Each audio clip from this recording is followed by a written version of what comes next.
We have a special guest in the booth tonight, Josh Lockhart, the author of Blogger's Blurb, and part-time color man for the Kimberley Dynamiter webcast. On call. We'll go with on call. All right, Josh, thoughts on tonight's game, first of all? I'll say first I'm impressed with how Spokane is doing with such a short bench, that they've been able to keep pace with the Dynamiters on a bigger ice surface than their home barn. So I've been impressed with how Spokane's been doing.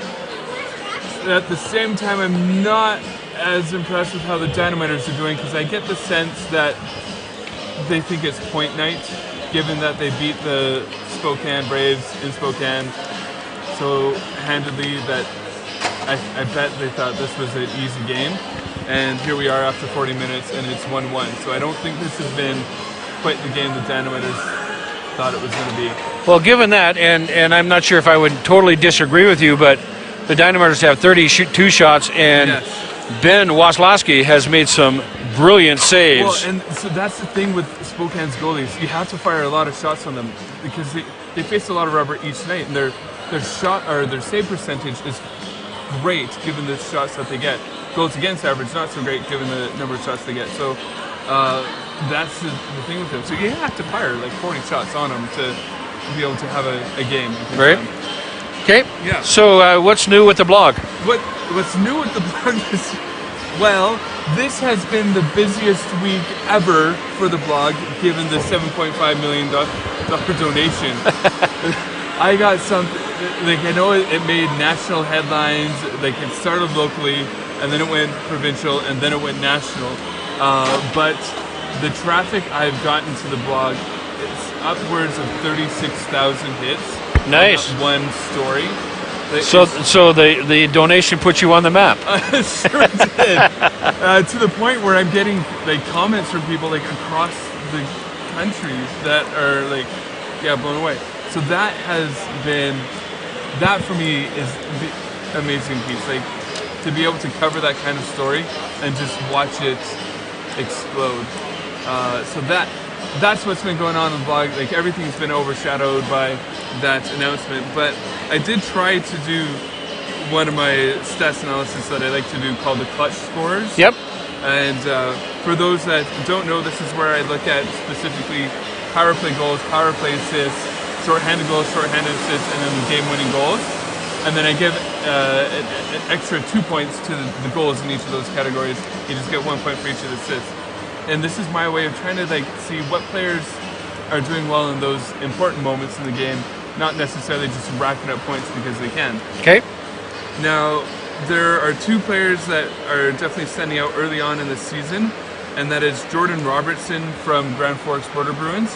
He's number one on the list with kind of 20 points overall in that group, which is double the players that are near the bottom of that list of the top 25. Okay. And then Dylan Hepler is the next one from Beaver Valley Nighthawks. And both of them have been, so for Robertson, it's been the power play goals and assists. And Hepler, he has 4 game-winning goals already this season. There are 2 Dynamiters that make the list. One being Brock Palmer, who had that excellent week and last weekend. And then the other one is James Farmer.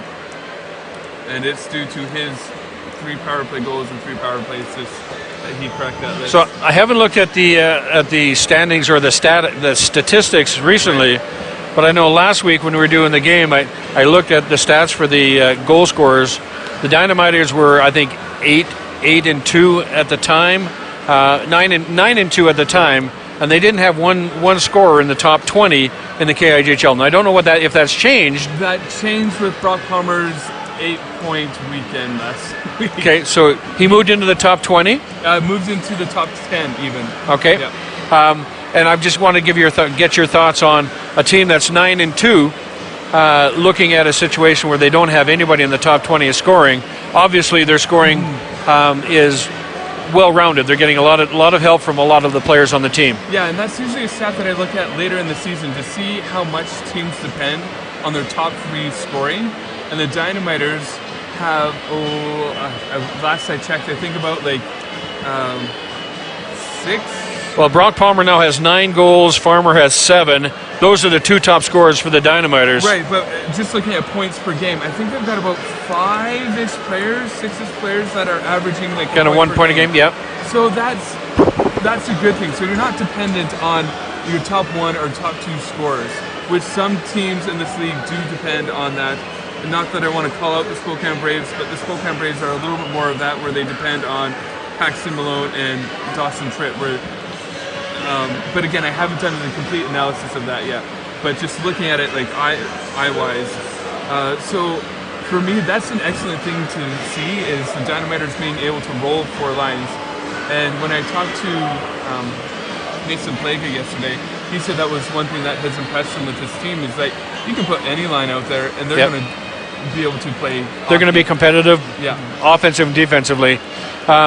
So looking at the team, and the Dynamiters are missing some top players: Mason Palaga, Brent Roberts, James Rhoda, 3 of their starting players on the injury reserve list, and you're still playing, well, last night against a top team from the West Kootenays, the Nelson Leafs, and basically paid them to a draw and won in overtime. Yes, and last night they didn't even have Van Steinberg in the lineup as well. So the Dynamiters are playing really well, despite not having some of their what we would consider top players in their lineup. Yep. So that, I think, shows the depth that the Dynamiters have, and if they can show that depth this early in the season and give those players experience this early in the season, just managing the benefit of that come the postseason. Right. Your thoughts on the tragedy in Fernie? Honestly, there's not a lot of words for it, except that it's just heartbreak.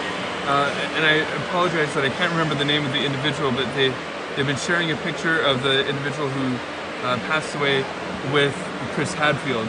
Like, that's been one of the pictures that have been prominent. And for me, I'm just like, I was at that event. Like, it just made it a little bit more real that it was a normal day for those 3 individuals going to work, responding to a call, and it ended in tragedy. So it's heartbreaking. And especially since on the Monday, I was having such a good relationship with the riders, in them donating money to Extra Life Game Day, to then all of a sudden, so quickly, it turned to a tragedy, and you lose that playfulness that you can have with the team when such a thing happens. And as much as the Dynamiters and the Fernie Ghost Riders are rivals, long-time, bitter rivals on the ice, off the ice, there aren't two better organizations that do the things the right way. Totally. So our hearts go out to the Fernie Ghost Rider organization, the whole community, and specifically the families who have lost loved ones. Yeah, and again, for me, it's speechless. Like, I don't know what to say. There's no words to really express what has happened, except that it's just tragic. And from what I've heard, and this is just, I heard this on the radio the other day, is that the Fernie Ghost Riders may not be able to play at the Memorial Arena for the rest of the season. Yeah. And all of their equipment, like, they had to postpone tonight's game because they have no equipment to play in. Yeah, tomorrow's game as well. And because they have no equipment to play with. So it's a devastating event. And I know the whole KIJHL and the whole province feeling for those in Fernie. So your predictions. We had a kind of a fun time with predictions last year that I think I out predicted you a couple of times, and you might have got me once, as I recall. I did do very formal predictions earlier this year. Oh, you've done formal predictions? Oh, I did. I've already put myself out there. Now, I don't know if I'll be able to remember the order from the top of my head, but I did put the Dynamiters first. Yep. And I'll stand behind that with just the amount of players that they had returning. Yep. Where I took a lot of heat is I predicted that the Crescent Valley Thundercats would miss the playoffs. They would be 5th in the division because of the amount of rookies that they had. Okay. And the overhaul, similar to what the Dynamiters went through last year. So it's not fair to throw them under the bus, but when I looked at the rosters for all the teams in our division, the Thundercats had the most amount of turnover. Right. So when I said that, I didn't make a lot of fans in Creston. No, the Creston fans would not be happy with you. No. But here's my prediction. We haven't had a chance to do this. No, we haven't. And we're 10, 11 games into the season, so I have a bit of an advantage. You've got to start there. First of all, that the Golden Rockets, with their start, I don't think they're going to be able to make it into the playoffs. They've just had too tough a start. And I think Fernie, Creston, Kimberly, and Columbia Valley are going to be the top four. I predict, similar to you, that I think the Creston Valley Thundercats are going to struggle. Yep. I think it's going to be a toss-up between them and Fernie for third and fourth. I believe the Columbia Valley Rockies are going to finish second. I'm going to give and maybe through my heart, give the Fernie Ghost Riders third, and I'll pick Creston at fourth. Right. As far as my predictions for the KIJHL Eddie Mountain Division. Yeah, so we're relatively on the same kind of path there. So I had Dynamiters first, Ghost Riders second, Rockies third, Rockets fourth, and then the Thundercats fifth. So that is not the same path at all. No. We've got like the Riders and the Rockies. So if we just switch those, right? And then Creston and Golden. Switch Creston and Golden. Other than that, they're identical. So we just got to rotate the second and third and the fourth and fifth. Okay, so now it's on the record. So Totally, it's on at the the end record of the now. year, we can match cards. But let it be known on the record, we're going to put a little asterisk beside this that you've had a 6-week advantage to this. That's because you haven't come and talked to me about this. Okay, so how about the Neil Murdoch division? Oh, you know what? I think it's a changing of the guard in the Neil Murdoch division. Nighthawks. So I'll go on the record of saying this. The Nighthawks have been dominating that division for years. Yep. And I think it's Nelson's turn. With how I'm seeing them play. So you're Nelson. You got Nelson first. I agree. Nelson's first. And then I would go Border Bruins because the Border Bruins are very dominant at home, and then Nighthawks. Who am I missing? Okay, so here's my list, and again, it's different than yours. Yeah. Nelson number 1. Yeah. Castlegar number 2. Castlegar. Border Bruins number 3. Nighthawks number 4. Oh right. Yeah.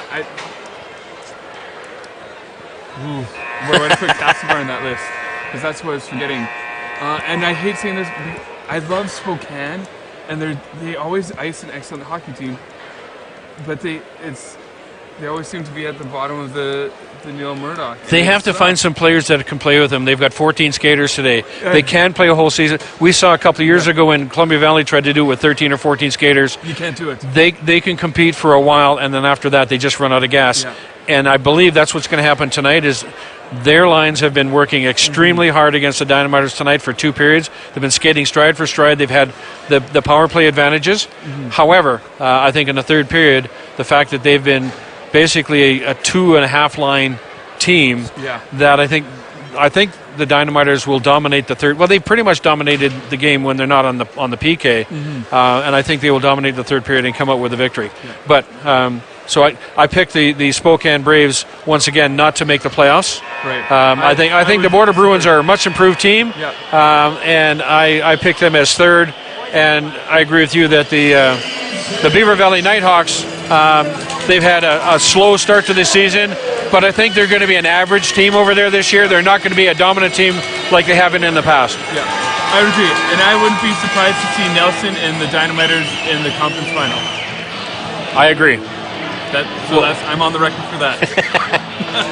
All right, Josh Lockhart, thanks for coming by. Thank you. And we'll get back to the third period action where the Dynamiters will enjoy a short man advantage for 13 seconds starting this third period. Stay tuned for more exciting action from the Kimberley Civic Center.